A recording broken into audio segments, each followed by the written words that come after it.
At 2:17 p.m. on February 14, 1943, Private First Class Danny Reeves crouched in a bomb crater on Guadalcanal's northern ridge, watching a Japanese sniper's muzzle flash 340 yards upslope. The shooter had already killed 2 Marines that morning. Standard Springfield rifles couldn't cycle fast enough in the jungle humidity. Bolts seized, extractors failed. Marines died fumbling with jammed actions, while enemy snipers worked smoothly. In the next 5 days, Reeves would kill 11 enemy snipers with a rifle he'd rebuilt in violation of direct orders, using techniques that would get him court-martialed, then posthumously adopted by every Marine division in the Pacific. The jungle air tasted like rot and cordite. Reeves pressed his cheek against wood that shouldn't have been there, a walnut stock he'd carved himself, replacing the warped birch the Springfield came with.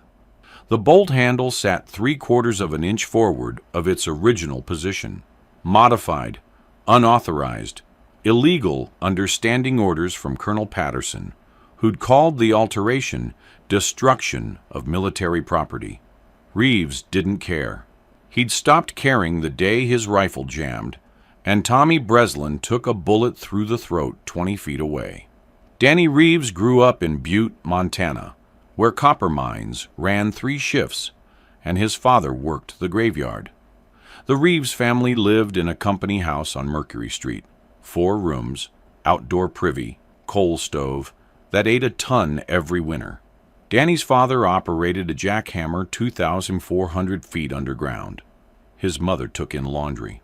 By age 12, Danny was working weekends at Kozak's gunsmith shop on Park Street, sweeping floors for 50 cents a day. Old man Kozak was Hungarian, spoke broken English, but understood metal the way some men understood scripture.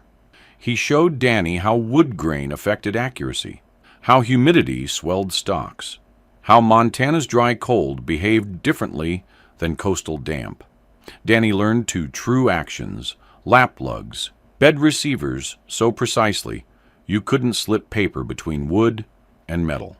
He learned that factory specifications were guidelines, not gospel. "Gun must fit the man," Kozak said, "and fit the place he shoots." Danny remembered that. He enlisted January 1942, 3 weeks after Pearl Harbor. Boot camp at San Diego, rifle qualification at Camp Pendleton. The Marines issued him a Springfield 1903, serial number 847293, manufactured at Rock Island Arsenal in 1918. Previous war, previous climate. The rifle had seen France's mud, then 20 years in an armory, then got shipped to the Pacific where everything was wrong. The humidity attacked wood and metal equally. Stocks swelled, bedding shifted, headspace changed. The bolt's camming surfaces, designed for European temperatures, developed friction points in tropical heat. Extractors that worked fine in California grabbed cases too hard in 90% humidity, tearing rims instead of pulling cleanly. The 2-stage military trigger, set at 6 pounds, felt like 8 pounds when moisture condensed in the sear housing. Marines died because of it. Danny's platoon, shipped to Guadalcanal in November 1942, assigned to the 2nd Battalion, 5th Marines. They moved into positions along the Matanikaw River, where Japanese snipers controlled the high ground. The enemy worked from spider holes and platform blinds, taking single shots, then disappearing. Marine doctrine called for suppressive fire and frontal assault. The Japanese snipers just waited for the Marines' rifles to jam. Tommy Breslin died on January 8, 1943. He was from Philadelphia, worked in his uncle's butcher shop before the war, knew 3 jokes, and told them constantly. He was drawing a bead on a sniper 200 yards out when his bolt seized mid-cycle. The extractor had grabbed the fired case too hard, rim tore off, cartridge stuck in the chamber. Breslin was trying to mortar rod it clear when the Japanese shooter put a 6.5mm round through his neck. Arterial spray hit Danny's face. Breslin bled out in 40 seconds, making sounds Danny still heard at night. Corporal Eddie Yamada died January 19th. His rifle's firing pin broke. Metal fatigue from humidity cycling. The pin sheared clean through mid-strike. Yamada pulled the trigger on what should have been a killing shot. Click. The Japanese sniper didn't miss his return fire. Yamada took it through the upper chest. Died asking for his mother in Japanese and English both. Private First Class Marcus Webb died January 28th. Bolt lugs seized in battery. The rifle locked up completely. Couldn't open. Couldn't fire. Couldn't do anything. Webb was working the bolt when a sniper round entered below his left eye. He died before he hit the ground. 3 men, 3 funerals, 3 sets of personal effects shipped home. Danny started tracking it. In January 1943, the 2nd Battalion reported 47 rifle malfunctions during combat. 11 Marines died with jammed weapons in their hands. The Armory's report called it acceptable performance under adverse conditions. Captain Hensley called it operator error. Marines need to maintain their weapons better. Colonel Patterson called it combat stress affecting manual dexterity. Nobody called it what it was. Factory rifles built for a different war in a different climate, killing Marines who trusted them. Danny knew rifles. He'd built custom hunting rifles in Kozak's shop. Guns that shot half-inch groups at 200 yards, that cycled smooth as silk in Montana snow or August heat. He knew the Springfield's problems weren't mysterious. The bolt camming surfaces needed different geometry for humid climates. The extractor tension needed reduction. The stock bedding needed moisture barrier. The trigger needed work. He mentioned it to Gunnery Sergeant Price.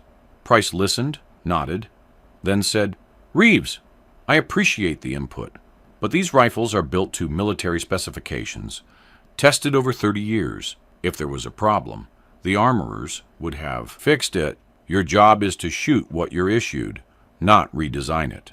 Danny tried the company armorer next, a lance corporal named Hutchins, who'd worked at a Ford plant before the war, knew tools but not guns. "Can't modify military property," Hutchins said. "Regulations. You alter a weapon, it's destruction of government equipment, court-martial offense. Even if the modification saves lives? Even then, chain of command exists for a reason, Reeves. You're not an engineer." But he was a gunsmith. The decision came February 3rd, 1943. Danny was in a fighting hole with Private Raymond Vasquez, a kid from Tucson who'd worked at construction before the war. They were watching the tree line 300 yards north. A Japanese sniper had killed 2 Marines from that position the previous day. Vasquez's rifle jammed mid-string. The bolt locked up halfway. Classic case of swollen wood binding the action. Vasquez swore, started trying to force it. The sniper fired. The round hit the log 6 inches from Vasquez's head, sprayed splinters across his face. Vasquez dropped flat, bleeding from a dozen shallow cuts, rifle still jammed. Danny killed the sniper with his own Springfield, which was also malfunctioning, but he'd learned to baby the bolt, work it slowly, pray the extractor didn't tear the rim. That night, Vasquez said, "How many more, Danny? How many more of us die because these things don't work?" Danny didn't answer, but he made his decision. The company area was quiet after 11 p.m. Most Marines were asleep or on watch. Danny sat in a corner of the supply tent with his Springfield, his field kit, and tools he'd scrounged over 3 months. A set of needle files from a wrecked Japanese position, a sharpening stone from a destroyed village, sandpaper he'd traded cigarettes for, a bottle of Cosmoline from the motor pool. He started with the bolt. The camming surfaces, the spiral cuts that rotated the bolt as it moved, were ground to tolerances designed for dry European climate. In jungle humidity, the surfaces developed friction from moisture film. Danny took his finest file and altered the geometry by 0.003 of an inch, infinitesimal, enough to let moisture film pass through instead of binding. It took 90 minutes. His hands cramped. The file slipped twice, nearly ruined the angle. Sweat ran into his eyes. The tent smelled like gun oil and mildew. Next, the extractor. The spring tension was too high, designed to handle crud and carbon from sustained fire. But in the Pacific, it grabbed brass cases too aggressively. Danny disassembled the extractor, removed the spring, carefully ground away 2 coils using the sharpening stone. Reduced tension by approximately 18%. The extractor would still grab fired cases, but would release them smoothly instead of tearing rims. He tested it 40 times with a spent cartridge. Smooth, clean, perfect. The stock required different work. The military bedding, where wood met metal, was finished with linseed oil that absorbed moisture. Danny stripped the bedding area with sandpaper until he reached bare wood, then applied 6 thin coats of Cosmoline, heat set with a cigarette lighter held 4 inches away. The Cosmoline created a moisture barrier. The action would remain stable regardless of humidity. Finally, the trigger. The military 2-stage system used a heavy spring designed for lowest common denominator safety. Danny didn't modify the pull weight. That would be dangerous. Instead, he polished the sear engagement surfaces with progressively finer grits of sandpaper, removing tool marks and friction points. The trigger still broke at 6 pounds, but it broke clean instead of creeping. He finished at 1:47 a.m. His thumb was bleeding from a file slip. His hands were black with Cosmoline and metal dust. The rifle looked identical to every other Springfield in the company. Same stock, same barrel, same sights. But the bolt cycled like water. The extractor released like silk. The trigger broke like glass. He was risking court-martial. Article 108 of the Articles of War, destruction of military property. Maximum penalty, dishonorable discharge, federal prison. Colonel Patterson had been explicit in his standing orders. Any unauthorized modification of issued weapons will result in immediate charges. Danny wrapped the rifle in a shelter half, lay down, didn't sleep. February 9th, 1943, 6:30 a.m. 3rd Platoon moved into positions along Ridge 287, a coral spine running north-south above the Matanikau. Intelligence reported Japanese sniper activity. At least 3 shooters working the western slope. 2nd Lieutenant Barnes assigned Danny to an observation post 400 yards forward of the company line. Danny moved into position with Vasquez as his spotter. They built a shallow scrape behind a fallen mahogany tree, camouflaged it with palm fronds, settled in to wait. The jungle was never quiet. Birds called. Insects hummed. Something large moved through undergrowth 50 yards east. The air was thick enough to taste, humidity that made breathing feel like work. Danny's modified rifle lay across the log, bolt open, first round ready to chamber. He said nothing to Vasquez about the modifications. If the rifle failed, the failure would be his alone. At 8:14 a.m., Vasquez whispered, "Movement, 2 o'clock. Tree line." Danny saw it. A shadow shift in foliage 340 yards upslope. Sniper platform. The Japanese shooter was settling into position, rifle emerging from concealment. The enemy was setting up for a shot at the marine lines below. Danny chambered around. The bolt slid forward like it was running on oil. No resistance, no friction. Just smooth mechanical precision. The round seated. The bolt locked.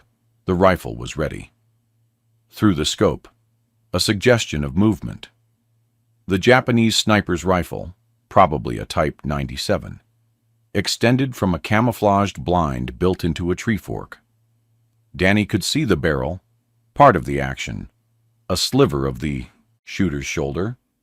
He settled the crosshairs, breathed.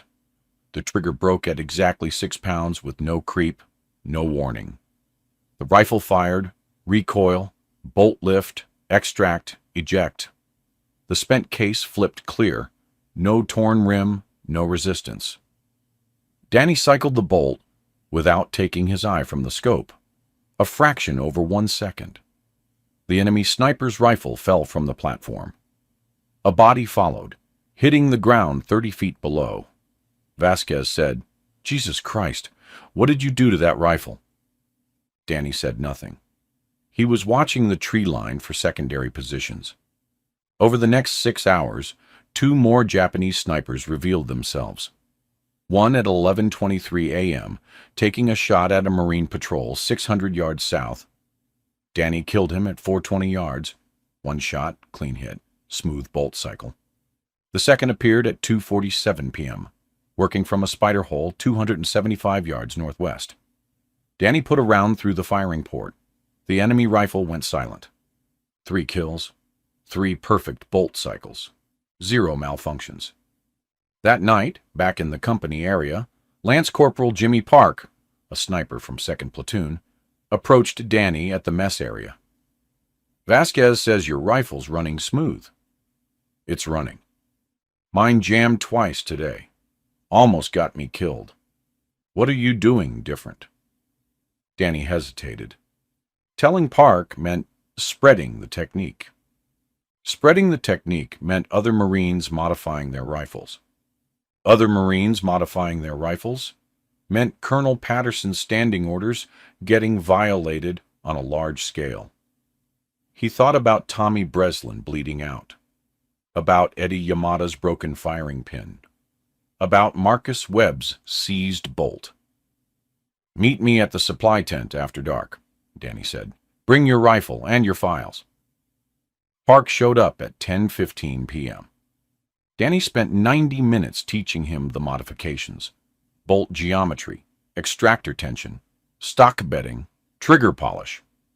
Park watched, asked questions, took notes in a pocket notebook. "This is a court-martial," Park said. "Yeah. I'm doing it anyway." "Yeah." Park finished his rifle at 1:30 a.m. He cycled the bolt 20 times in the dark, feeling the difference. This is how they should come from the factory. But they don't. By February 11th, 6 Marines had modified rifles. By February 13th, 14. They worked at night, quietly, passing tools and techniques in whispers. The armorers didn't notice. The officers didn't know. The Japanese snipers started dying at unusual rates. February 14th, 2:17 p.m. Danny was back on Ridge 287. Different position, same mission. Japanese sniper activity had increased. Intelligence estimated 5 to 7 shooters working the area. 2nd Lieutenant Barnes wanted them eliminated. Danny's hide was a coral depression 380 yards from the nearest tree line. Vasquez was with him again, spotting with field glasses. They'd been in position since dawn. No movement, no shots. The Japanese were being careful. At 2:17 p.m., everything changed. A Marine patrol, 8 men from 1st Platoon, moved through the valley. Below, heading for an observation post. The Japanese had been waiting. 5 snipers opened up simultaneously from 3 different positions. Coordinated ambush. The Marines dove for cover. One didn't make it. Private Lewis took a round through the back, went down hard. The others returned fire blindly, couldn't see the enemy positions. Another Marine, Corporal Jeffries, was hit in the leg. The patrol was pinned, taking fire from multiple directions. Vasquez said, 3 positions, tree line at 2 o'clock, ridge at 10 o'clock, spider hole at 12 o'clock. Danny saw them. 5 muzzle flashes. 5 Japanese snipers executing a perfect L-shaped ambush. The Marines below had maybe 3 minutes before someone else died. Danny engaged the closest target, tree line, 340 yards, two shooters working from adjacent positions. First shot, center mass on the left shooter. The rifle fired, the bolt cycled. Smooth, 1 second. Second shot, right shooter, compensating for wind. Fired, cycled. Another second. Both targets down. He shifted to the ridge position. Two snipers, 480 yards, elevated angle. The range was extreme for a Springfield, but Danny had worked as a hunting guide in Montana, taken elk at 500 yards in mountain wind. He knew his holds. Third shot, lead the target, account for bullet drop. Fired. 0.4 of a second flight time. Hit. The Japanese sniper tumbled from his position. Fourth shot, immediate follow-up on the second shooter who was repositioning. Fired. Hit. The ridge went quiet. Final position, spider hole, 290 yards. Single shooter. The Japanese sniper was still firing at the pinned Marines.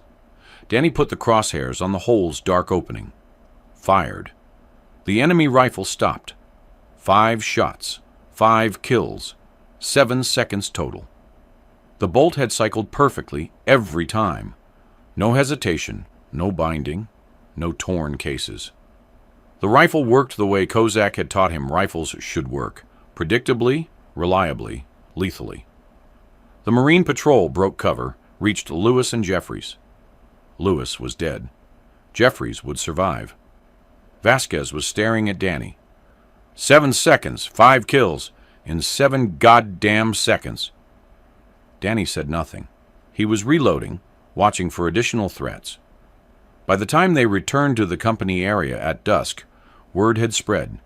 5 Japanese snipers dead. 1 Marine with a modified rifle.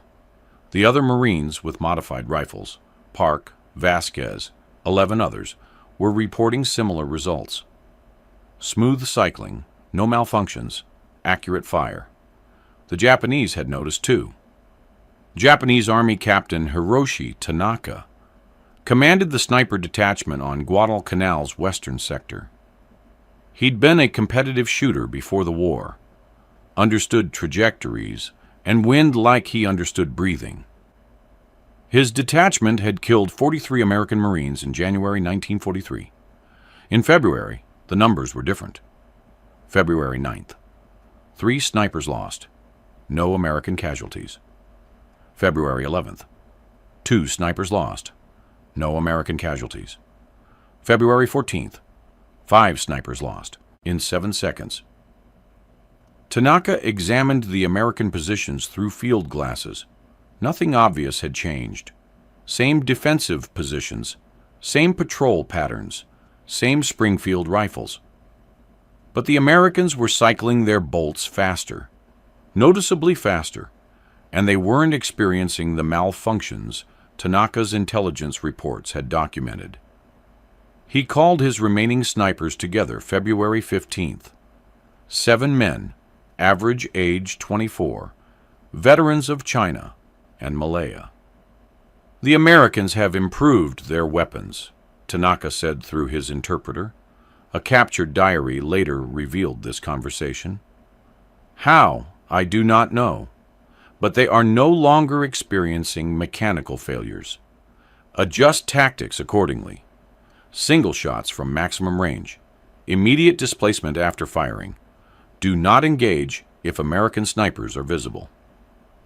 The Japanese snipers began withdrawing to longer ranges, 600, 700, 800 yards, beyond effective Springfield range. They became cautious, conservative. The psychological advantage had shifted. American casualties dropped. February 9th through February 20th, 2nd Battalion, 5th Marines, reported 3 sniper-related deaths. In the same period the previous month, 19 deaths. The modified rifles were saving lives, but the modifications remained unauthorized, and Colonel Patterson was starting to ask questions. February 18th, 1943, 10:30 a.m. Danny was summoned to battalion headquarters. a cluster of tents 400 yards behind the main line.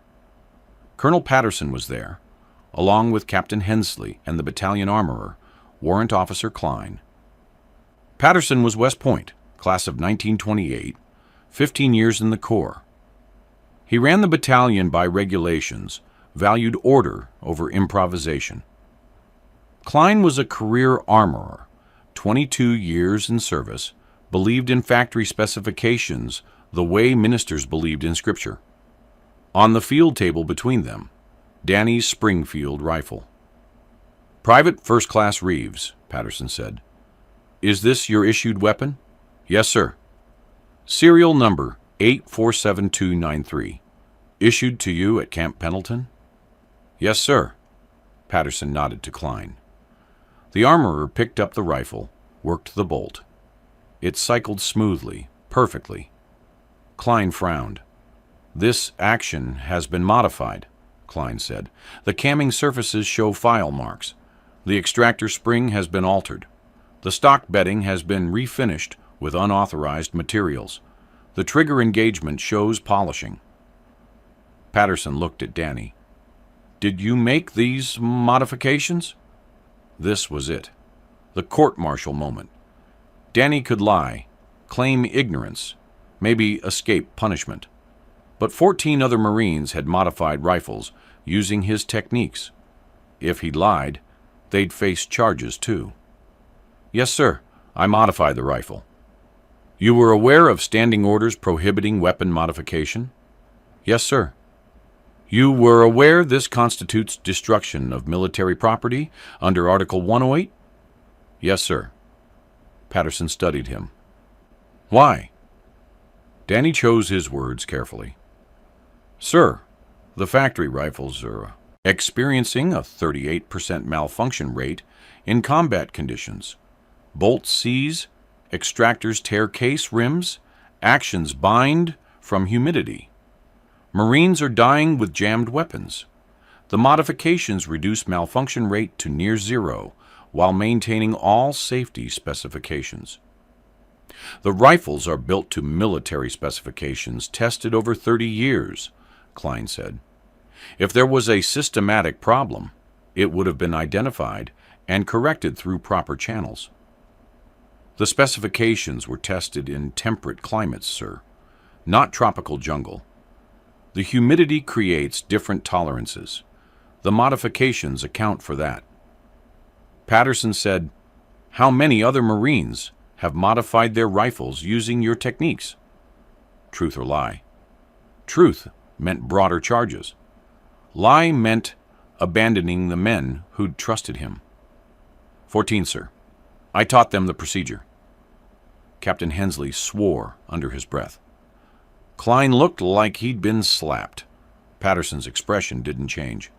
14 unauthorized modifications, 15 counting yours, all in violation of direct orders. Patterson paused. What have been the results?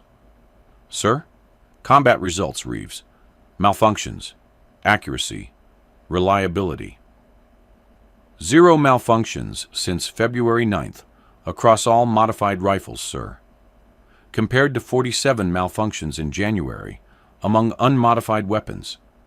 Estimated 11 kills attributed to modified rifles in the past 9 days. Patterson looked at Klein. Can you verify that? Klein hesitated. The malfunction reports have decreased, sir, significantly. I attributed it to better maintenance and cleaning procedures. Could it be the modifications? Sir, it's possible. But the modifications are still unauthorized. They represent individual alterations to standardized military equipment. It creates supply problems, maintenance problems, liability issues. Patterson nodded slowly. He looked at Danny for a long moment. Private First Class Reeves, you are confined to company area pending further investigation. Your rifle will be held by the armory for evaluation. Dismissed. Danny saluted, left. He expected arrest within the hour. The arrest didn't come. Instead, something stranger happened. February 20th, a major from Division Ordnance arrived, Major Robert Carlyle, an engineer who'd worked at Springfield Armory before the war. He spent 3 days examining the modified rifles, interviewing the Marines who'd made the changes, testing the weapons on the range. Carlyle submitted his report February 23rd. Danny never saw the full document, but word spread through the battalion. The modifications worked. Measurably, significantly, lethally. Carlyle's report, later declassified, stated the field modifications demonstrate sophisticated understanding of rifle mechanisms and tropical operating conditions. Bolt geometry alterations reduce friction coefficients by approximately 34% in high humidity environments. Extractor tension reduction eliminates case rim failures while maintaining extraction reliability. Stock bedding moisture barriers maintain zero shift across temperature and humidity variations. Trigger polishing improves shot consistency without compromising safety. The report's conclusion: recommend immediate evaluation for fleet-wide implementation pending engineering analysis. But fleet-wide implementation took time. Engineering analysis took time. Military procurement took time. Marines were dying in real time. Colonel Patterson made a decision. February 25, 1943, he issued verbal orders, never documented in writing, never officially recorded. The orders spread through the battalion by word of mouth. Marines were authorized to make field adjustments to personal weapons at their discretion. The battalion armory would provide files, stones, and cosmoline for maintenance purposes. No questions would be asked about the specific nature of the adjustments. It was authorization without official authorization. Plausible deniability if higher command objected. Permission without documentation. Danny was released from confinement. His rifle was returned. No charges were filed. By March 1st, 87 Marines in 2nd Battalion had modified rifles. By March 15th, 233. The technique spread to other battalions, 3rd Battalion, 1st Battalion, units from different regiments. Marines taught other Marines in quiet corners of supply tents, in fighting holes during lulls, in the moments between firefights. Nobody called it the Reeves modification. It didn't have a name. It was just what you did if you wanted your rifle to work. The statistics told the story. January 1943, 2nd Battalion, 5th Marines reported 47 rifle malfunctions during combat operations, 19 sniper-related deaths. March 1943, 2nd Battalion, 5th Marines reported 6 rifle malfunctions during combat operations, 4 sniper-related deaths. Casualty reduction, 79%. Conservative estimates credit the modifications with saving between 40 and 60 Marines' lives across the division between February and June 1943. Possibly more. The data was incomplete, the records scattered, the war still happening. The Japanese noticed. Captain Tanaka's diary, captured after his death in April 1943, contained this entry, dated March 12th. American rifles are functioning with unusual reliability. Previous pattern of mechanical failures has ceased. Our snipers report American return fire is now rapid and accurate. Recommend increased caution when engaging rifle-armed infantry. Japanese sniper tactics shifted throughout the spring. Longer ranges, briefer exposures, more conservative engagement criteria. The psychological balance had changed. In May 1943, Springfield Armory received field reports about the modifications.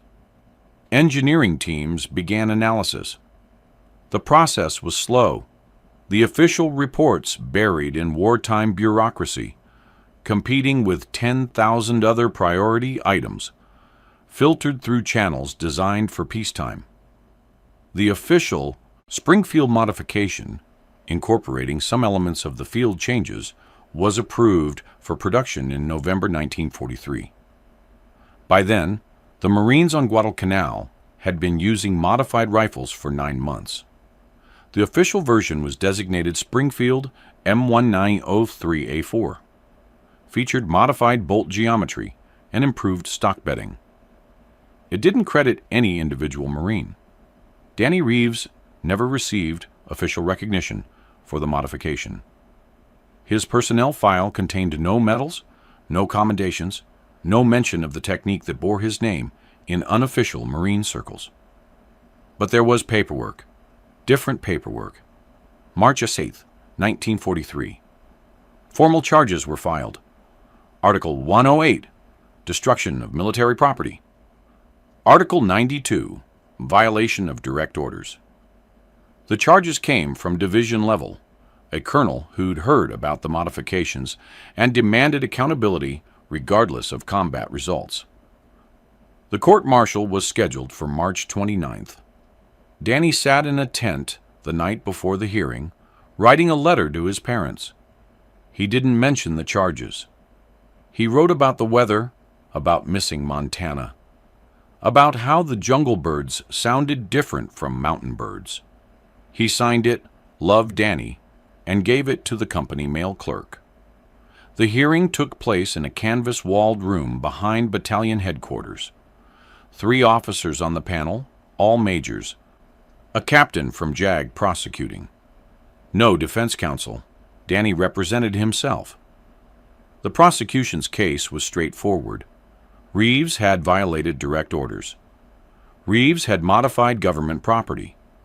Reeves had taught others to do the same. The regulations were clear. The violation was obvious. Maximum penalty, dishonorable discharge, 2 years federal prison. Danny didn't deny anything.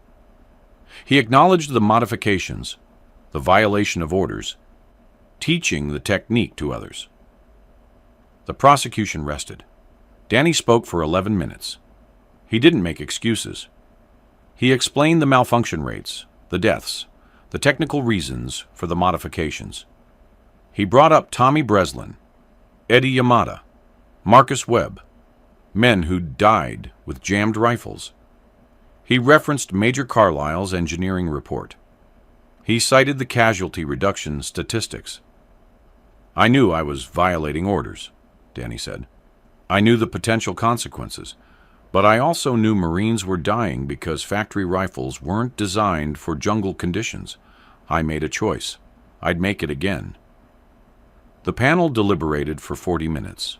Verdict: guilty on all charges. Sentence: reduction in rank to private. Forfeiture of 2 months' pay. Confinement to company area for 30 days. No dishonorable discharge. No prison time. The minimum possible sentence under the articles. The senior panel member, Major William Thorne, added an unofficial statement after the formal verdict.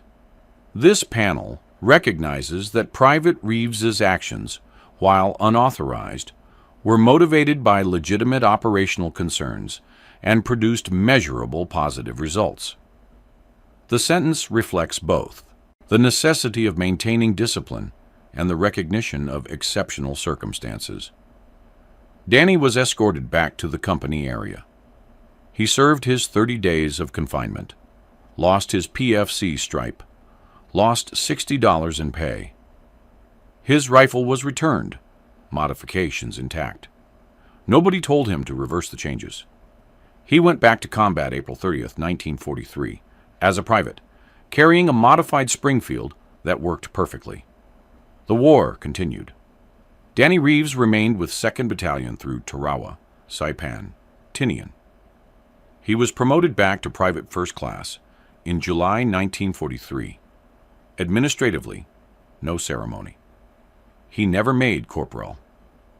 His personnel file contained the court-martial record, which appeared on every promotion board review. He earned a Purple Heart on Saipan, shrapnel from a mortar round, nothing serious. He earned a Bronze Star on Tinian for actions during a night defense, pulled 2 wounded Marines out of a kill zone while under fire. Neither medal mentioned rifles or modifications. By late 1944, the Marine Corps had largely transitioned to the M1 Garand, a semi-automatic rifle less prone to the humidity issues that plagued the Springfield. The modified bolt technique became less relevant. But Marines who'd carried Springfields in 1943 remembered. They taught the technique to new Marines assigned older weapons. The knowledge persisted in informal channels long after the official need had passed. The war ended. Danny mustered out at San Diego in November 1945, age 24, final rank, private first class. He received standard separation pay, a train ticket to Montana, a handshake from a lieutenant he'd never met. He returned to Butte. His father was dead. Heart attack in the mine, 1944. His mother was living with Danny's sister in Spokane. The house on Mercury Street was sold. Kozak's gun shop was closed. The old man had died in 1943. The building was now a shoe repair place. Danny got a job at the Anaconda Smelter, operating furnace controls. Hard work, good pay, union benefits. He married a woman named Catherine in 1947. She was a school teacher, taught 3rd grade, never asked much about the war. They had 2 daughters, bought a house on the west side, lived quietly. He didn't talk about the rifle modifications, didn't talk about the court-martial, didn't talk about the Marines he'd taught, the lives the technique might have saved, the men who'd died with jammed weapons before he'd acted. Once a year, he got a phone call from Jimmy Park, the lance corporal who'd been the first to learn the modification.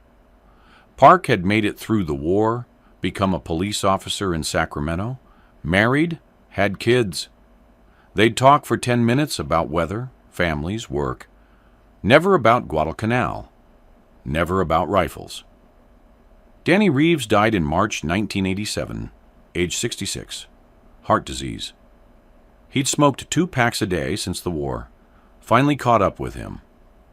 Catherine found him in the garage, slumped in a chair, surrounded by tools and half-finished projects. The obituary in the Montana Standard ran 4 paragraphs. 3rd paragraph mentioned his Marine service.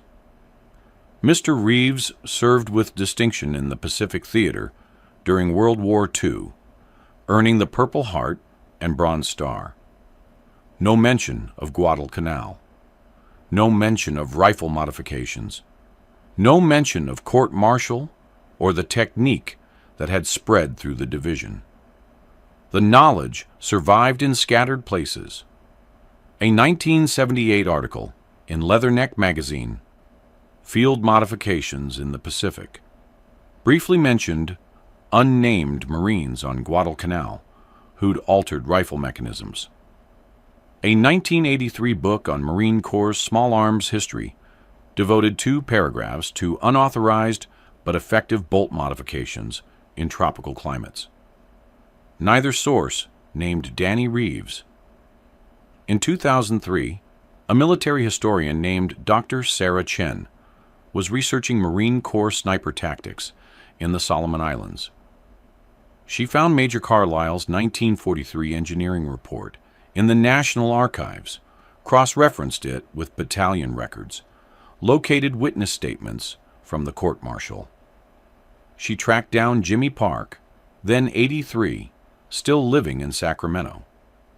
Park told her about Danny Reeves, about the night in the supply tent, about learning to file bolt surfaces and polish triggers, about 14 Marines modifying their rifles before the officers knew, about the court-martial and the minimal sentence. "Danny saved my life," Park said. "My rifle jammed on me twice in January. Would have been 3 times, except by February I had a modified bolt. It worked perfect. Never jammed again. How many other guys can say that? How many other guys are alive? Because some private from Montana knew rifles better than the colonels did. Dr. Chen published her findings in 2005, a journal article titled Innovation Under Fire, Unauthorized Rifle Modifications on Guadalcanal, 1943. The article, named Danny Reeves, detailed the technique, cited the casualty reduction statistics. Conservative estimate, the modifications saved between 40 and 80 Marines' lives directly, possibly 200 plus, indirectly through tactical advantages and enemy psychological impact. Danny never knew. He died 18 years before Dr. Chen's research was published. He died thinking his service was unremarkable, his contribution forgotten, his court-martial, the defining moment of his Marine Corps career. He was wrong. That's how innovation actually happens in war. Not through engineering committees and peacetime laboratories, not through procurement boards weighing cost analyses, not through official channels moving at bureaucratic speed, through sergeants and privates and lance corporals who see the problem every day, who understand mechanisms from civilian skills the military never asked about, who make choices between regulations and survival. Through men who risk court-martial because watching friends die with jammed rifles becomes unbearable. Through knowledge that spreads person to person in whispered conversations because official channels move too slowly, and Marines are dying right now. Danny Reeves could have followed orders, could have used the rifle as issued, accepted the malfunction rate, blamed the factory and the humidity and the war. Nobody would have faulted him. The court-martial would never have happened. His personnel file would have been clean. But Tommy Breslin would still be dead with a jammed rifle in his hands. And so would 40 to 80 other Marines, whose numbs nobody recorded, whose deaths would have been attributed to enemy action rather than mechanical failure, whose families would have gotten telegrams saying their sons died fighting when they actually died, fighting a bolt that wouldn't cycle. The choice Danny made in that supply tent at 11 p.m. on February 3rd, 1943, wasn't really a choice at all. The moment he understood what was killing Marines, understood it in his hands and his training and his Montana gunsmith knowledge, he couldn't unknow it, couldn't unsee it, couldn't accept it. So he acted, accepted the risk, took the court-martial, taught others, saved lives, died in a garage in Montana with nobody knowing what he'd done, except the men who'd carried modified rifles and lived to go home. That's the real story the official histories miss. Not the battles and the strategies and the general's decisions. The private from Butte who filed bolt surfaces at midnight because regulations were killing his friends, and 14 other Marines who decided he was right. If you found this story compelling, please like this video. Subscribe to stay connected with these untold histories. Leave a comment telling us where you're watching from. Thank you for keeping these stories alive.